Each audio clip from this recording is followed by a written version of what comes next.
Manipuri wari pabi senena tabiriba mayambo amuhna taram nauksari ngasi amuk mayam gidamaktani haiduna wari masa ani khaktang mahusa gumpuduna laksari masi taminaraga ngayaktang awa pothaminasi ahanbagi oina mayamda lanthoksagadoriba wari masa sigi maming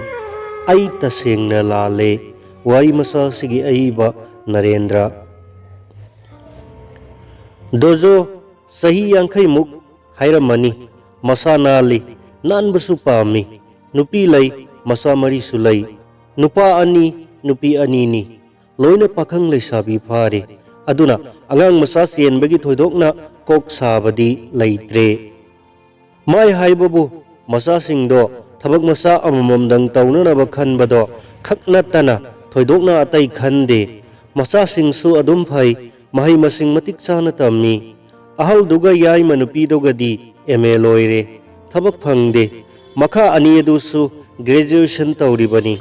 dozo aduk hangna sel paidrabasu masing chajaba misakni yamna saubamak natrabasu thika masa masa adum tawi aduna imung manunggi awa anagidamak kok saba taude magi nupisu adu mangai thabak masa ama taujabanina thoidokna mangolda sel thungi kaya haide dozo mingsel mamangda leptuna po semi kari laibano khangde ngasidi masamado manam mahasienba fis laubiga do yamna kapi masado nakan da septa duna mangaktu paitha rage yengi nokphet ka su taujai tanja aduda mai nupi ka aduda thok changsalakbada kaimata taudaba saduna masamado samchet ama pairaga sat hali matawadu da singnaraba magi nupina Hagiyoy hangi pakhang masagi manamga sielisibu kaino ngasi sibu nahan khaiga manadeda kari thoram leiba jano dojo chen khalak liba magi thabaki mihundo fatharaga ngasi se engineer amagi manakta chatkadauri bani madugi engineer aduna marol lama masanan basina chamot ka chalurabadi wari sanaba ka nungai khidraba o adugi ra yam keri do aidi singbu singnarure dozo nokningdana nokphet tawsili mai nupina amuk makha satharai aidi wakhalga se mawon khallure kari khalliba thaina naha oiringai do era hanuthang sida nangsu na taisa daba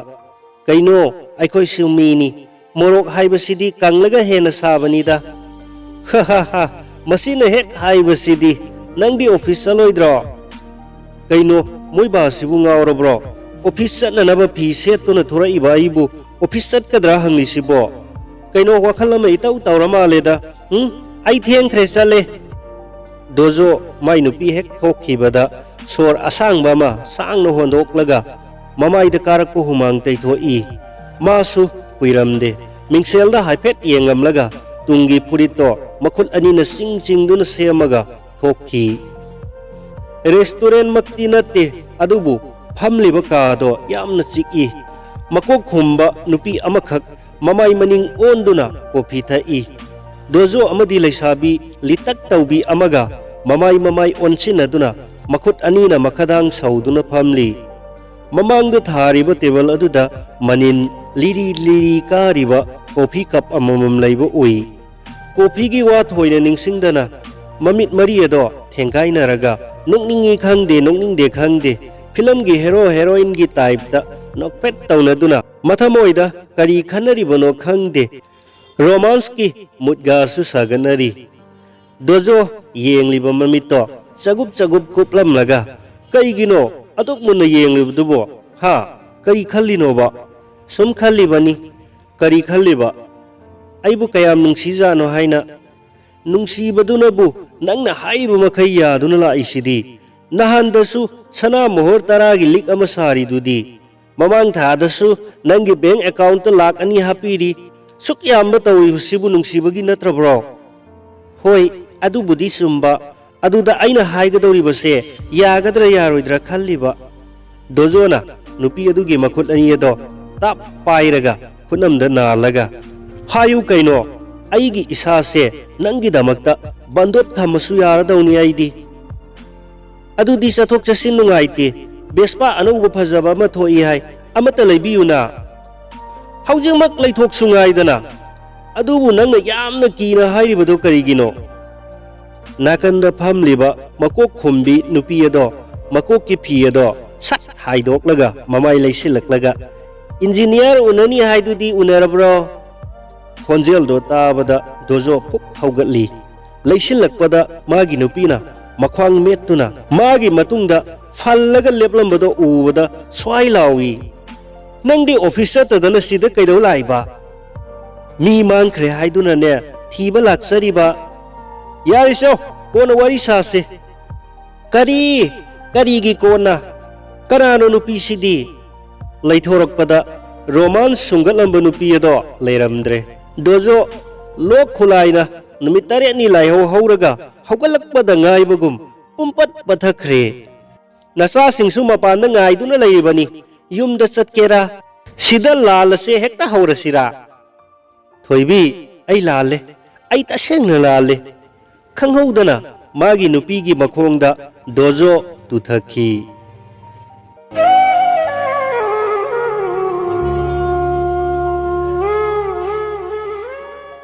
amuk aroi boina miyam gi damakta udun laksari bawari asina rorki gi bhut hari bawari masa sini wari masa sigi ai bana Darwin moirang them malom tuliyaima lam chalaga awaba wakhal po e haibada thajajaba aihakna amuk khakti rorki da satpata ki India gi state ama oiriba Uttarakhand gi konung Dehradun state asigi Haridwar district ki manung chanba lamdamni rorki aihakna imanabagi leifam yaubada ahing nongjai matung oirami adubu aki tujungbadi yaukhide lambi matek tugi fajabaduna maram oiraga imanabagi rum yauraga aibu mayamga sak khangnahanki makhoi mari lei ka anida ka amadana aigi marup Vidyanandaga Max ka atopa ka amadana Rohit ka Pradeep ka lei Maitai ngaktani atopa ka amadana mayang pulis ani lei asum leibana koinadre aikhoi masel pulis ani dugi mawng matawdo tasengna kalai makhoi animak constable ngaktani adubu IAS ki coaching yauri makhoi animak tasengna tamjaningai ni aikhoi gi lamdam asigi pulis singna sum haina tawba kaya leiti mafam aduda saurakna maitai nupa nupi 30 muk lei mi mari manga punsinduna mafam khaidoktuna irap lapna duna leinei mayang amadi muslimna namna taba lamdamni sahi ani ahum chupna lairik tamlakpase mafam asida irang amata leiti marak ama Manipur gi mapanda muslim ga maitai gi marakta irang thokpadagi kiduna mayum da thokna khibado mafam adudadi karisu taukhide haina imanabana tamki ingna singna panba lamdamni rurki lambi thong nungaiba khar watpa lamdam oirabasu aikoigi ima laibak Manipur ga yengna rurabadi migidi asuki matik nungaikhre mafam aduda laiba maitai masa ayamba egri tamduna lai mafam adugi sattuna yengba yaba mafam khara panba tarabadi Haridwar Rishikesh Mussoorie asina singba singasini Haridwar amadi Rishikesh ta nongma satki haiba laifamlen ani ado semgat sagatpana maram oiduna phajabani mausa lairembina loina pibirambadi natte aikoigi kanglasu phajana semgat pirabadi makoina karisu henna phajaba heloi